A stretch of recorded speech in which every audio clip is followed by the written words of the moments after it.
ગઈકાલે ગાયક કિંજલ દવેના સામાજિક બહિષ્કારના સમાચાર વહેતા થયા હતા. તેના પર કિંજલ દવેએ શું કહ્યું છે સાંભળો. જય માતાજી, હર મહાદેવ મિત્રો. મારા જીવનના એક નવા પડાવની શરૂઆત કરી રહી છું, ત્યારે જેટલા પણ લોકોએ મને શુભેચ્છાઓ આપી, મને પ્રેમ અને આશીર્વાદ આપ્યો હોય, દરેકનો હું દિલથી આભાર માનું છું. રહી વાત કે મારા સગપણને લઈને છેલ્લા ઘણા સમયથી મીડિયામાં અનેક તર્ક વિતર્ક, અનેક ચર્ચાઓ ચાલી રહી છે, જેને લઈને હું અત્યાર સુધી મૌન હતી, કારણ કે વાત મારા સુધી સીમિત હતી. પણ વાત જ્યારે હવે મારા પરિવાર પર છે, મારા પિતા પર છે, ત્યારે એક દીકરી તરીકે હવે મારાથી સહન નથી થતું અને મને લાગ્યું કે હવે આજે મારે બોલવું પડશે. એક બ્રહ્મકન્યા હોવાનું, એક બ્રહ્મ દીકરી હોવાનું મને એટલું ગૌરવ છે કે જેને હું કદાચ શબ્દોમાં નહીં વર્ણવી શકું. અને હું અહીંયા સુધી પહોંચી છું એના માટે શિક્ષિત અને સમજણી જે બ્રહ્મશક્તિઓ છે, બ્રહ્મ સમાજના લોકો છે, એમનો ખૂબ ખૂબ ફાળો રહ્યો છે મારી આ જર્નીમાં. અને હું તો નસીબદાર છું કે મને 18 વર્ણના લોકોનો પ્રેમ અને સપોર્ટ મળ્યો છે અહીંયા સુધી પહોંચવામાં. મારો પરિવાર તો છે જ, મારી ઢાલની જેમ મારા પિતા છે મને સપોર્ટ કરવામાં, પણ આપ સૌનો પણ ખૂબ ફાળો છે.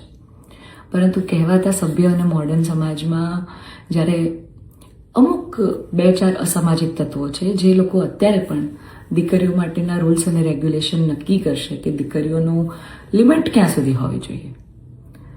દીકરીઓને ફ્લાય કરવા માટે પાંખો મળી છે, એને વીંજવાની અને એને કાપવાની વાતો છે આ બધી.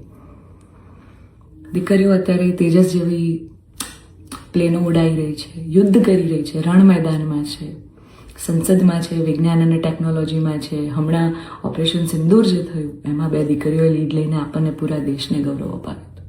ત્યારે શું 2-4 આવા અસામાજિક તત્વો નક્કી કરશે કે એક દીકરીનો લાઈફ પાર્ટનર ચૂઝ કરવાનો શું એને હક નથી? હું બહુ નસીબદાર છું કે મને એવો પરિવાર, એવા પિતા મળ્યા છે જે મારી ખુશીમાં ખુશ થાય છે અને મારા નિર્ણયને જે મેં હરખે વધાવી લીધો છે. કારણ કે ઓફકોર્સ હું એક એવા પરિવારમાં જઈ રહી છું કે જે આખો ભક્તિમય પરિવાર છે. બહુ જ પરિવારના લોકો અને મારો પાર્ટનર મને એટલો પ્રેમ કરે છે કે જેમને હું જે છું, જેવી છું, જે પણ છું, મને ખૂબ આદરથી, સત્કારથી એ લોકો સ્વીકારી છે.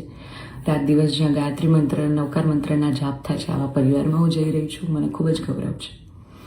એટલે હું તમામ બ્રહ્મશક્તિઓ, સમજણી અને શિક્ષિત જે લોકો છે, બાકીના લોકોના મગજમાં નહીં ઉતરે કદાચ આવા, પણ જે લોકો શિક્ષિત છે, સમજુ છે, એ લોકોને હું નમ્ર વિનંતી કરું છું કે આવા 2-4 જે અસામાજિક તત્વો છે ને, કે જે દીકરીઓની પાંખોને કાપવાની વાતો કરી રહ્યા છે, પ્લીઝ એને સમાજમાંથી દૂર કરો. નકર આપણો સમાજ ક્યાંયનો નહીં રહે. તમે દીકરીઓનું સારું જ કરવા માંગતા હોય ને, તો દીકરીઓના શિક્ષણ માટે વાત કરો. નાની નાની દીકરીઓ પર જે બળાત્કાર થઈ રહ્યા છે એના માટે વાત કરો. દીકરીઓની પ્રતિભાને આગળ લાવવાની વાત કરો. ચલો, આ બધી પ્રતિભાને બધું તો મોડર્ન વસ્તુ થઈ ગઈ. હજી જૂના 18મી 17મી સદીના કુરિવાજો આપણા સમાજમાં ચાલ્યા આવે છે. હજી કેટલા બાળ લગ્ન થાય છે આપણને બધાને ખબર છે. સાટા પ્રથા ચાલુ છે, જેની પીડિત હું પણ છું, તમને બધાને ખબર છે.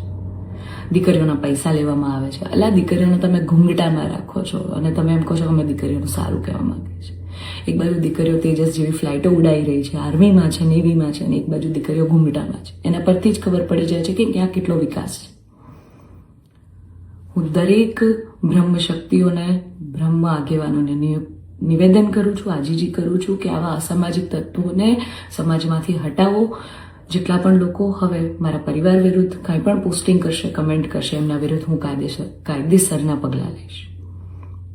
કારણ કે એક દીકરી તરીકે, બ્રહ્મકન્યા તરીકે, જ્ઞાતિના નીતિ નિયમો પ્રમાણે જ્યારે હું ચાલતી હતી, ત્યારે નાતના જ કોઈક લોકોએ મારા પરિવાર પર ચીટ કર્યું, અમને અંધારામાં રાખ્યા.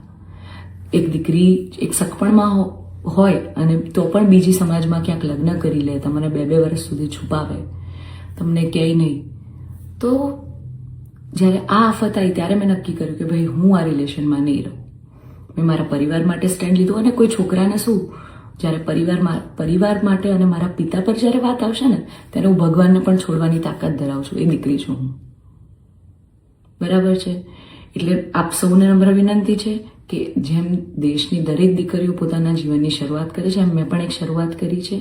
આને પહેલાં તો કોઈ વિશેષ મોટો મુદ્દો બનાવવાની જરૂર નથી.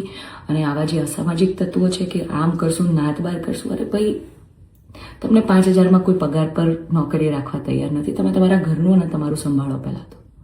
અને આવા અસામાજિક તત્વોને, તમામ બ્રહ્મશક્તિઓને શિક્ષિત અને સમજણા જેટલા લોકો છે એમને મારી વિનંતી છે કે આવા સામાજિક તત્વોને તમે દૂર કરો સમાજમાંથી, જેથી દીકરીઓ ડરે નહીં અને એમની પ્રતિભા આગળ આવે અને સમાજનો વિકાસ થાય. જય માતાજી.